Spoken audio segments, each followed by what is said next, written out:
얼마 전에 한 짧은 글을 읽은 적이 있는데 그 제목은 나의 역경은 축복이었습니다 라고 하는 제목의 글입니다. 덴마크가 낳은 최고의 동화작가 안데르센에 관한 이야기입니다. 이 안데르센은 어렸을 적에 참 어려운 가정에서 자라났습니다. 아버지는 가난한 구두수선공이었고 그리고 어린 시절에 갑작스럽게 돌아가셨습니다. 그래서 이 안데르센은 그가 어린 시절 학업을 제대로 마칠 수가 없었습니다.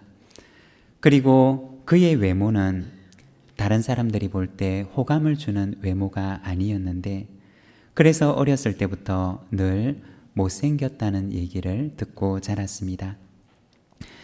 외모에 대한 컴플렉스로 친구도 없이 혼자 노는 것을 좋아하는 외로운 아이로 자라갔던 것입니다. 그리고 한때는 배우가 되고 싶은 마음이 있었지만 그러나 발음도 정확하지를 못하고 그리고 춤과 노래도 제대로 추지를 못해서 배우로서의 그의 꿈을 이룰 수가 없었습니다. 그리고 작가가 되어보고자 했지만 그러나 정규 교육도 제대로 받지 못했기 때문에 맞춤법도 엉망인 그의 원고를 받아주는 출판사를 찾을 수가 없었습니다. 그런데 그의 마음속에 드는 생각이 몸이 둔한 것은 어쩔 수가 없지만 그러나 맞춤법이 틀리는 것은 공부하면 고칠 수 있지 않겠는가 라고 생각을 하고 늦은 나이에 학교에 다시 입학을 해서 공부를 하게 됩니다. 그리고 그의 어린 시절에 이와 같은 춥고 아프고 고통스러웠던 그 경험들을 바탕으로 해서 동화를 적기 시작하는데 그가 젊은 시절에 당했던 시련의 아픔은 그의 작품 인어공주가 되어서 탄생하게 되었습니다. 그리고 어린 시절에 아버지가 알코올 중독으로 갑자기 돌아가시고 가난한 환경에서 불우하게 자라났던 그의 경험들은 훗날 성냥팔이 소녀라고 하는 작품이 되어 나타났습니다. 그리고 친구가 없이 외톨이가 되어서 외롭게 지냈던 그의 어린 시절은 잠자는 숲속의 공주라고 하는 작품이 되어 나타났고 그리고 친구들로부터 못생겼다고 놀림을 받았던 그 어린 시절의 경험들은 나중에 미운 오리 새끼라고 하는 작품이 되어 탄생했습니다. 지독하게 가난했고 그리고 너무나 어려웠던 너무나 고통스러웠던 그의 어린 날의 역경들은 오히려 그로 하여금 주옥 같은 작품들을 낳게 하는 산실이 되었던 것입니다. 우리가 우리의 인생의 길을 걸어갈 때 역경과 고난의 길을 걸어갈 때는 그 길의 의미를 알지를 못합니다. 그렇지만 그 길을 다 지나가고 난 뒤에야 우리는 비로소 그 길의 의미를 깨닫게 됩니다. 언젠가 어떤 분의 글을 읽은 적이 있는데 하나님께서는 우리의 인생에 선물을 주실 때 까만 보자기에 싸서 주신다 라고 하는 이야기를 읽은 적이 있습니다. 그 까만 보자기를 받아든 사람은 마음속에 생각하기를 왜 하나님께서는 내 인생에 이렇게 고통스러운 짐짝 같은 짐을 나에게 맡기시는가 라고 생각을 합니다. 그리고 그 까만 보자기를 받아들고는 괴로워하고 고통스러워하고 힘겨워합니다. 그렇지만 그 보자기를 풀게 되는 순간 그 까만 보자기 안에 감추어져 있는 하나님의 아름다운 선물을 발견하고 그가 그동안 괴로워했던 그 고통과 슬픔을 잊게 된다라고 하는 것입니다. 사랑하는 여러분, 때로는 우리가 우리의 인생의 길을 걸어가며 우리의 인생을 살아가며 우리는 그 속에 무엇이든지 알지 못하는 그 안을 전혀 볼 수가 없는 때로는 까만 보자기 같은 선물을 우리가 받게 되기도 합니다. 어느 날 집 앞에 문을 열고 나갔더니 그 집 앞에 그 내용물을 알 수가 없는 까만 보자기에 쌓여져 있는 그러한 선물이 우리 문 앞에 놓여 있게 되기도 합니다. 그러나 여러분, 하나님께서는 우리의 인생 가운데 때로는 우리가 알 수 없는 그러한 보따리를 우리 문 앞에 두고 가시지만, 그러나 그 속에는 하나님께서 우리에게 우리의 인생에 주고자 하시는 아름다운 축복 같은 선물을 그 속에 숨겨놓으신 줄로 믿습니다. 우리가 지난주부터 일상의 영성이라고 하는 제목을 가지고 말씀을 함께 묵상을 하고 있습니다. 우리가 살아가는 우리의 일상 가운데는 때로는 우리의 문 앞에 보따리가 놓여 있는데, 어떤 경우에는 아주 예쁘고 깜찍한 보기에도 아름다운 보자기에 쌓여져 있는 그러한 보따리가 우리 집 문 앞에 놓여 있는 경우도 있지만, 그러나 때로는 어느 날 아침 문을 열고 집 앞을 나서는데 그 앞에 정말 풀어보기도 싫은 그러한 보기 싫은 까만 보따리가 그 앞에 놓여 있을 수도 있습니다. 그렇지만 영성이라고 하는 것은 무엇이냐? 그것은 바로 그 까만 보따리 속에도 하나님의 섭리의 선물이 그 안에 담겨져 있다라고 믿는 것입니다. 그리고 하나님을 믿고 신뢰하면서 우리와 늘 함께 하시는 그 하나님을 바라보며 주님과 함께 동행하며 걸어가는 것입니다. 오늘 우리가 다니엘서 말씀을 통해서 일상의 영성, 고난 속에서 섭리 발견하기라고 하는 제목으로 이 말씀을 우리가 함께 묵상하는데, 다니엘이 어느 날 아침 그가 받아들였던 그 보자기 속에 감추어져 있는 하나님의 선물에 대해서 우리가 잠시 말씀을 묵상하고 은혜 나누기를 원합니다. 오늘 우리가 읽었던 다니엘서 2장 1절의 말씀을 보게 되면 그가 마주했던 상황에 대해서 말씀을 하는데, 2장 1절의 말씀을 보면 이렇게 말씀을 합니다. 느부갓네살이 다스린 지 2년이 되던 해, 느부갓네살이 꿈을 꾸고 그로 말미암아 마음이 번민하여 잠을 이루지 못한지라. 여기에 나와 있는 느부갓네살이 다스린 지 2년이 되던 해라고 하는 이 해는 다니엘이 바벨론으로 사로잡혀 가서 거기에서 3년 동안 왕의 명령을 받아서 훈련을 받던 바로 그 해였습니다. 3년이 그 훈련의 기간이 마쳐지던 3년의 기간이 마쳐지던 그 해가 바로 바벨론 왕이 다스린 지 2년이 되던 바로 그 해였습니다. 바로 그때 어느 날 느부갓네살 왕이 잠을 자다가 꿈을 꾸는데, 그 꿈의 내용이 하도 혼란스러워서 이 바벨론 왕은 그 꿈을 꾼 이후로 마음속에 번민이 찾아와서 그날부터 단 한숨도 잠을 이룰 수가 없었던 것이었습니다. 여러분, 때로는 우리가 우리의 인생 가운데 찾아오는 어떤 근심이나 걱정, 염려, 때로는 우리의 인생 가운데 아주 복잡한 문제 때문에, 내 마음을 복잡케 하는 그 사건 때문에 우리가 잠을 단 한숨도 이룰 수 없는 그런 경우를 맞이하게 되지도 않습니까? 바로 오늘 우리가 본문에 읽었던 이 바벨론 왕이 마주했던 상황이 바로 그와 같았던 것입니다. 겉으로 볼 때는 온 세상을 다스린다고 얘기를 하는 그러한 바벨론 왕이었지만, 그러나 어느 날 밤에 그의 마음속에 찾아왔던 단 하나의 꿈으로 인해서 그도 역시 잠을 이룰 수가 없는 한 연약한 인간의 모습을 보여주는 것입니다. 여러분, 우리 인간이 얼마나 연약한 존재인지 모릅니다.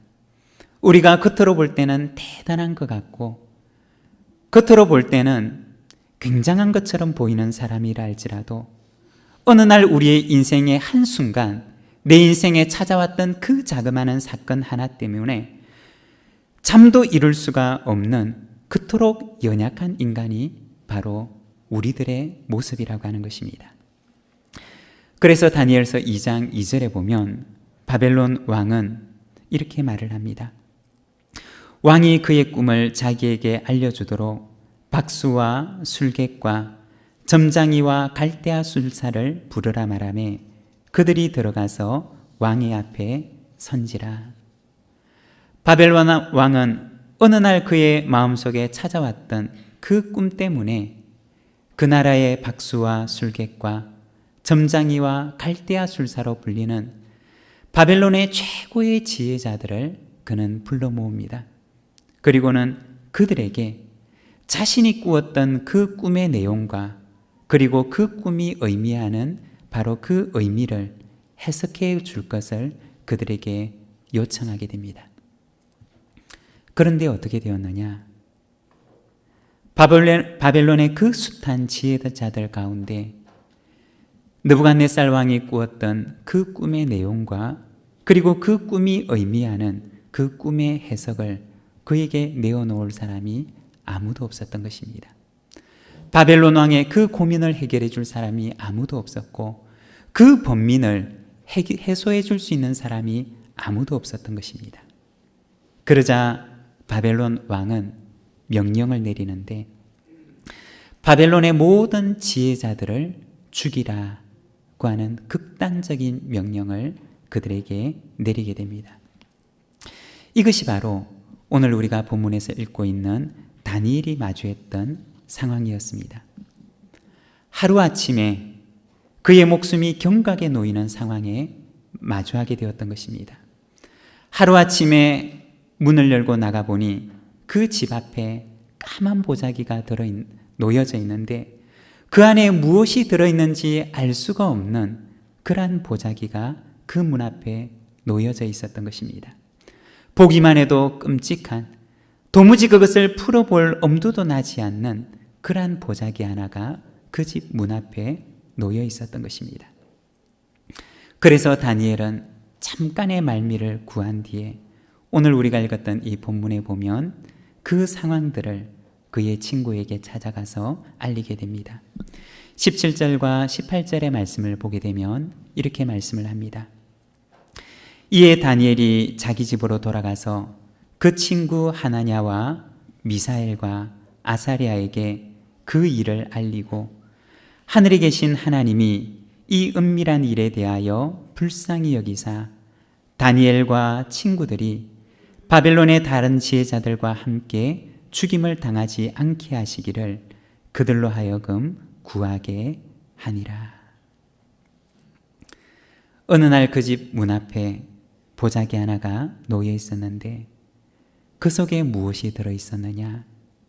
그것이 어떤 보자기였느냐? 먼저 첫 번째, 그 집 앞에 놓여져 있던 그 까만 보자기 속에 그 까만 보자기에 쌓여져 있는 그 보자기는 바로 기도의 선물이 들어있는 고난의 보자기였던 것입니다. 다니엘이 어느 날 하루아침에 맞이했던 그 현실은, 그로서는 도무지 해결할 수 없는 그 현실은 바로 하나님께서 그 속에 그를 기도의 시간으로 이끌어가는 기도의 선물이 들어있는 보자기였다는 것입니다. 바벨론 왕도 그 번민 속에서 잠을 이룰 수가 없는 꿈이었고, 그리고 바벨론의 지혜자들도 그 왕이 꾸었던 그 꿈의 내용과 의미를 도무지 해결할 수 없는 그러한 상황이었는데, 그렇다면 다니엘에게는 이 문제가 어떤 문제였을까? 여러분, 어떠했을까요? 바벨론 왕도 그 꿈의 의미를 알지 못했고, 그리고 바벨론의 모든 지혜자들도 느부갓네살 왕이 꾸었던 그 꿈의 내용과 의미를 알지 못했는데, 그러면 다니엘에게는 어떠했을까요? 다니엘에게는 당연히 그 꿈의 내용과 그 의미를 알 수가 있는 그러한 문제였을까요? 우리가 성경을 보게 되면 다니엘에게도 역시 어느 날 그 앞에 닥쳐져 있는 그 문제가, 그가 그 문제를 받아들였을 때 그도 역시 이 문제를 도대체 어떻게 풀어야 되는지 알 수가 없는 그러한 문제였던 것입니다. 다니엘에게 있어서도 이 문제는 그의 힘으로서는 해결할 수 없는 문제였던 것입니다. 여러분, 우리가 우리의 인생을 살아가다가 보면 내 힘으로는 도무지 어찌할 수 없는 그러한 문제를 만나는 경우들이 있습니다. 내가 할 수 있는 그러한 내 능력의 범위 안에 있다면 내가 어떻게 해서든지 이 문제를 해결해 보겠지만, 그러나 우리의 인생을 살아가다가 보면 내 힘의 범위를 벗어나는, 내 힘으로는 해결할 수 없는 인생의 문제들이 때로는 우리의 인생의 길 앞에 놓여 있기도 하다는 것입니다.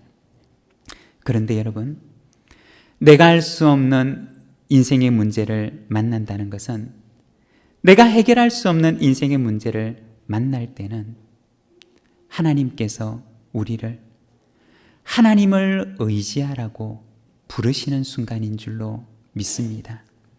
만일에 우리가 생각건대 다니엘이 그의 인생을 살아갈 때, 다니엘이 그 느부갓네살 왕의 이야기를 들었을 때 자기의 힘으로 해결할 수 있는 일이었다면 여러분 어땠을까요?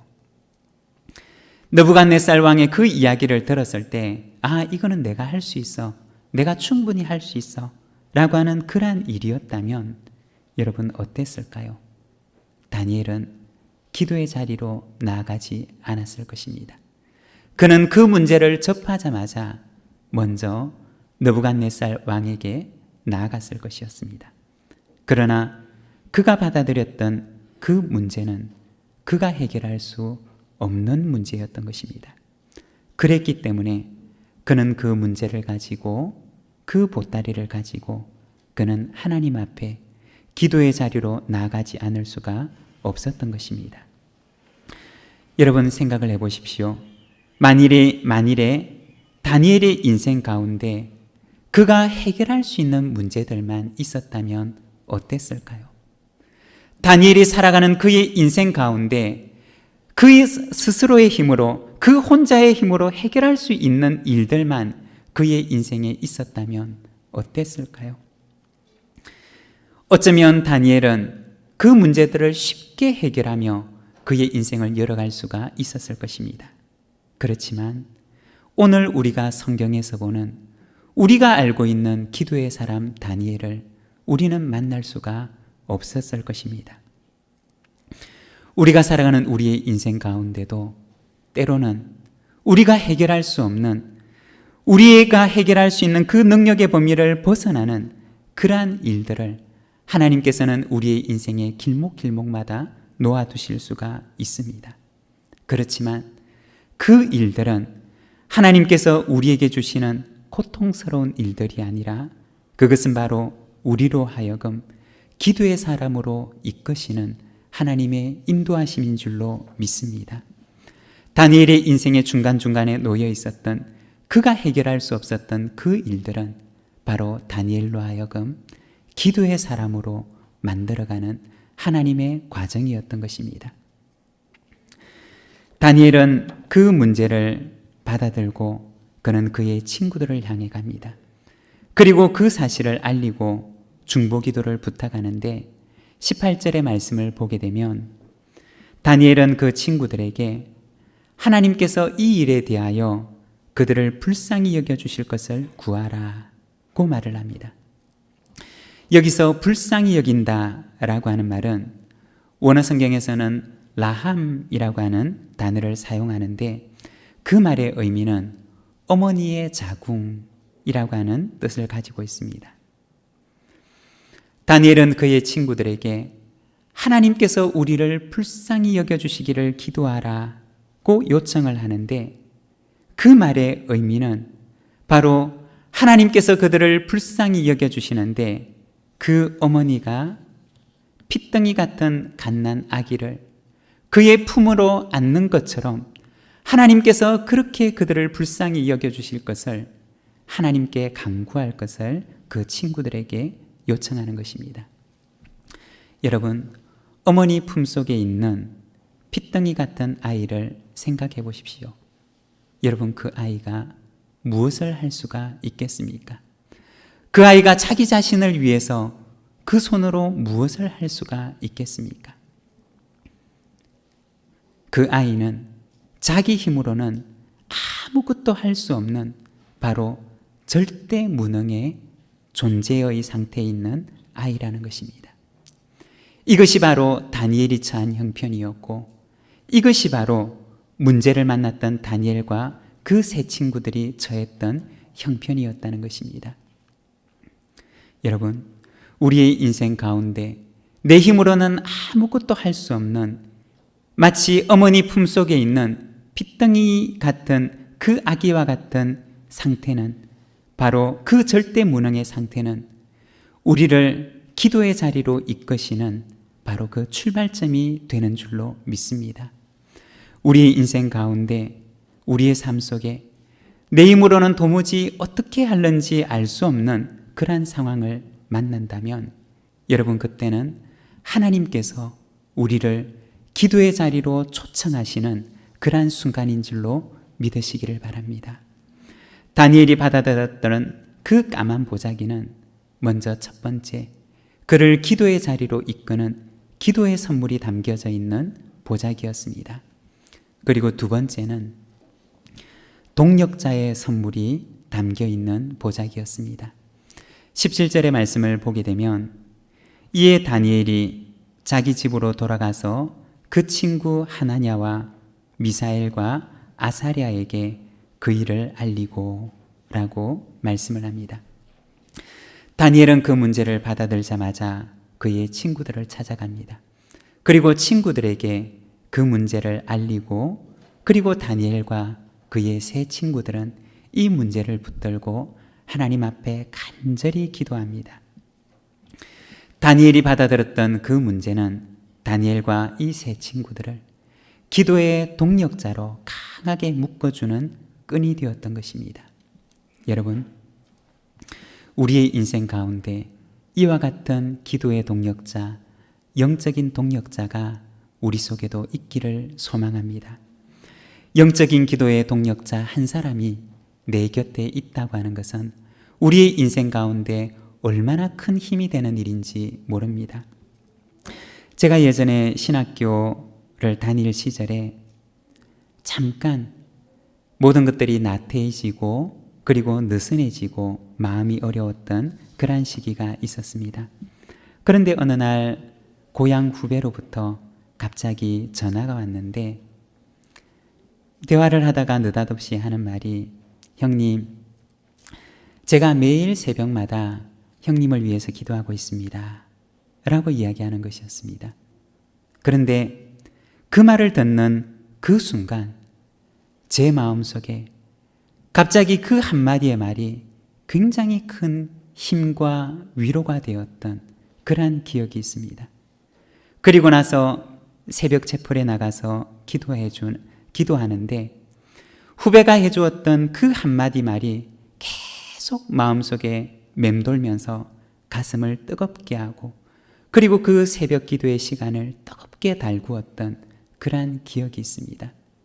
여러분, 아무것도 아닌 것 같지만 함께 기도할 수 있는 기도의 동력자 한 사람은 우리의 인생을 든든하게 지켜주는 든든한 지원군이 된다는 것입니다. 사랑하는 여러분, 우리의 인생 가운데도 이와 같은 기도의 동력자가 있기를 원합니다. 내 인생 가운데 그와 같은 기도의 동력자가 있는 것뿐만 아니라 내가 누군가의 그와 같은 기도의 동력자가 되어주시기를 바랍니다. 다니엘에게 있어서는 이와 같은 기도의 동력자가 3명이 있었습니다. 목숨을 걸고 함께 기도하는 3명의 동력자가 그와 함께 있었던 것입니다. 전도서 4장 12절에 보면 이렇게 말씀을 합니다.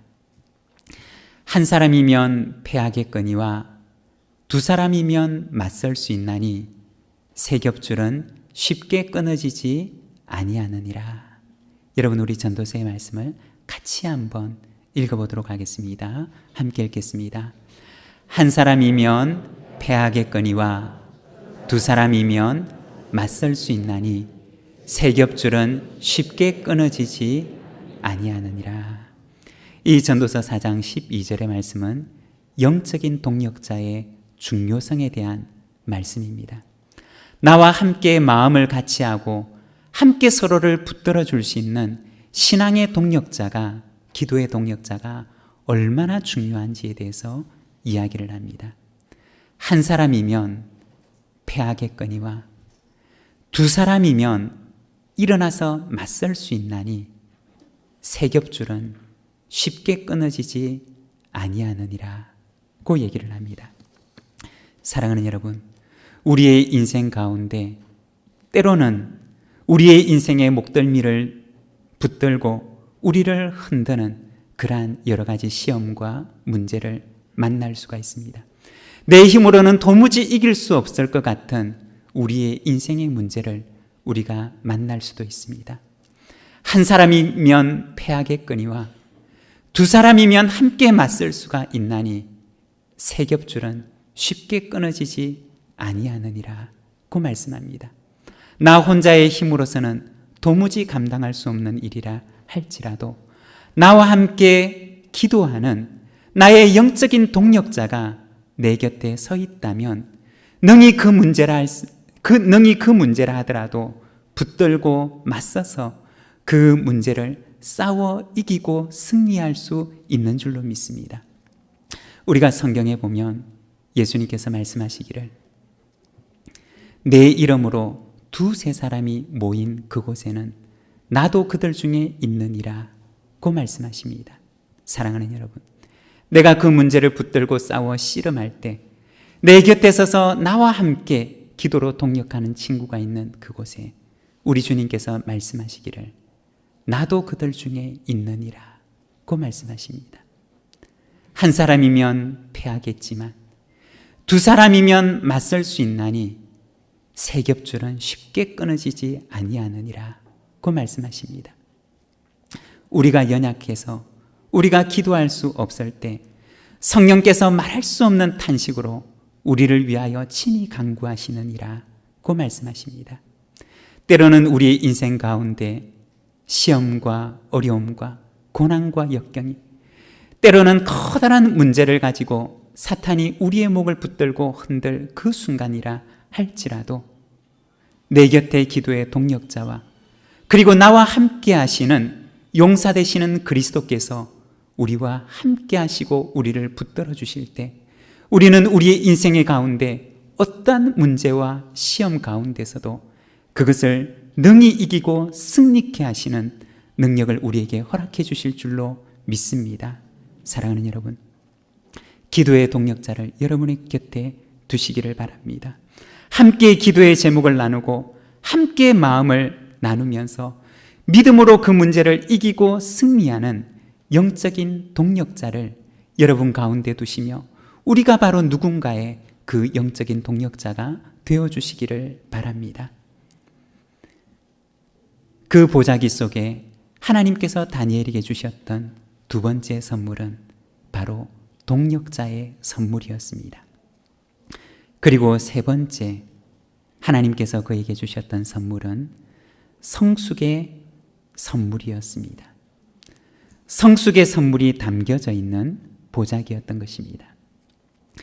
다니엘이 바벨론에서 경험했던 그 어려움과 고난들, 그리고 그가 믿음으로 넘어야 했던 그 장애물들은 하나님께서 그의 인생에 놓아두었던 걸림돌이 아니라 그로 하여금 더 큰 믿음의 사랑으로 이끌어가는 하나님의 섭리의 손길이었습니다. 여러분, 다니엘은 태어날 때부터 굉장한 믿음의 사람이었을까요? 다니엘은 태어날 때부터 그가 굉장한 믿음을 가졌던 그러한 사람이었을까요? 여러분, 그렇지 않습니다. 우리가 성경을 보게 되면 성경의 그 어느 사람이라 할지라도 태어날 때부터 위대한 신앙의 인물로 태어난 사람은 아무도 없다는 것입니다. 아브라함도 그랬고, 아브라함도 그도 얼마나 믿음이 연약하고 하나님에 대한 믿음이 적으며 그의 인생 가운데 얼마나 많은 시행착오를 겪었던 사람인지 모릅니다. 이삭도 마찬가지였고 야곱도 마찬가지였고, 우리가 알고 있는 모든 신앙의 인물들이 처음부터 위대한 사람은 아무도 없었습니다. 그러나 하나님께서는 그들의 인생 가운데 조그마한 장애물을 놓아두십니다. 그리고는 그 장애물을 넘을 때까지 기다리십니다. 그 장애물을 넘고 나면 그 앞에 또다시 작은 장애물을 하나 놓아두십니다. 그리고는 하나님께서 그 앞에서 기다리십니다. 그가 그 장애물을 넘을 때까지 그 앞에 서서 기다리십니다.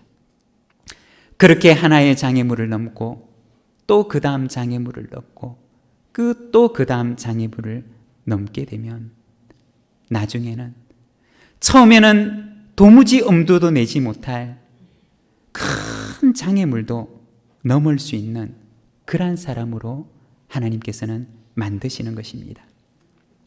우리의 인생 가운데도 우리의 인생에 하나님께서는 작은 장애물들을 놓아두실 수가 있습니다.